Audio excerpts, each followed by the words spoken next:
मार्गदर्शन अभियान में आपका स्वागत है। मैंने कल से एक सीरीज स्टार्ट की हुई है कि अंतिम सप्ताह में किस तरह से तैयारी की जाए।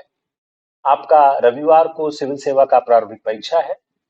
निश्चित रूप से आपको चिंता हो रही होगी, भविष्य के प्रति चुनौतियां आपको दिख रही होंगी और इस परीक्षा से में फेल होने का तात्पर्य क्या है? अगला पूरा 1 साल शून्य हो गया। तो हम कोशिश कर रहे हैं कैसे हम लॉस्ट ग्राउंड को रिट्रीव कर सकें और कैसे हम अपने ग्राउंड को ज्यादा से ज्यादा कवर कर सकें। हमने आपसे कल ही प्रॉमिस किया था कि मैं आपको अगला वीडियो लेके आऊंगा कि थीम बेस्ड स्टडी क्या होती है। Let's understand theme based study. हम पॉलिटी के सहारे थीम बेस्ड स्टडी को समझने की कोशिश करते हैं। आप देखिए, ये आपका पूरा एक चार्ट है 2011 से 2020 तक। अगर आप इस चार्ट को देखें तो बारिंग 2 years 2011 एंड 2016, इन 2 सालों को छोड़ दिया जाए जिसमें 7, इसमें 7 क्वेश्चन, इसमें 6 क्वेश्चन।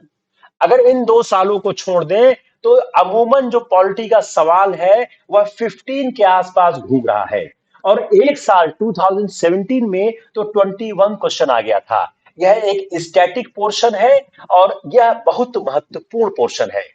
अगर आप हल्का सा प्रयास करें तो इसमें से 90% प्लस सवाल आराम से सही हो सकते हैं।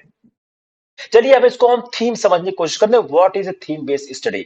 अब देखिए इसमें सब सवाल किस में आ रहे हैं? पार्लियामेंट 6 4 3 3 2 6 4 2 5। अगर आप 2012 से 2020 तक देखें, बारिंग 2011, एवरी ईयर पार्लियामेंट से लगातार सवाल आ रहे हैं।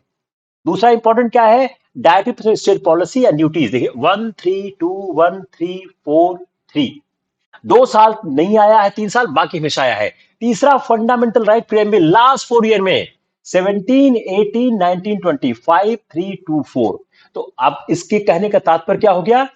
आपकी थीम क्या होगी?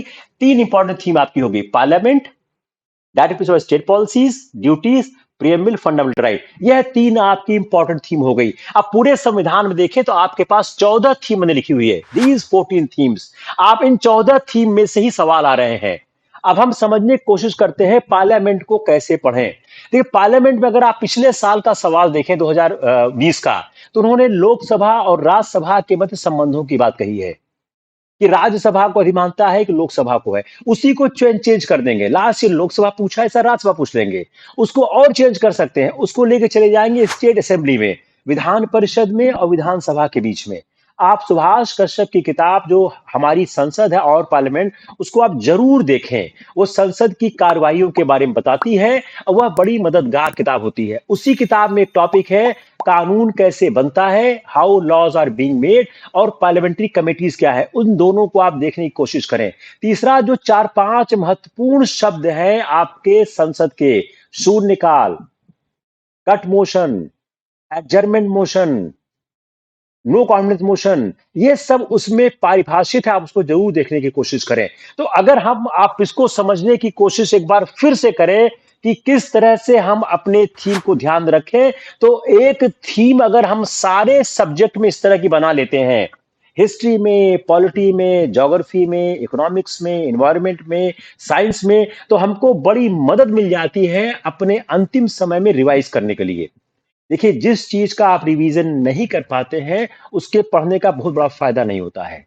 जो चीज एग्जामिनेशन हॉल में नहीं जा पाती है, जो एग्जामिनेशन कॉपी में नहीं जा पाती है, उसके पढ़ने का कोई फायदा नहीं है, क्योंकि एग्जामिनर आपको आंकेगा उसी पर जो आप लिखते हैं, जो आप बताते हैं।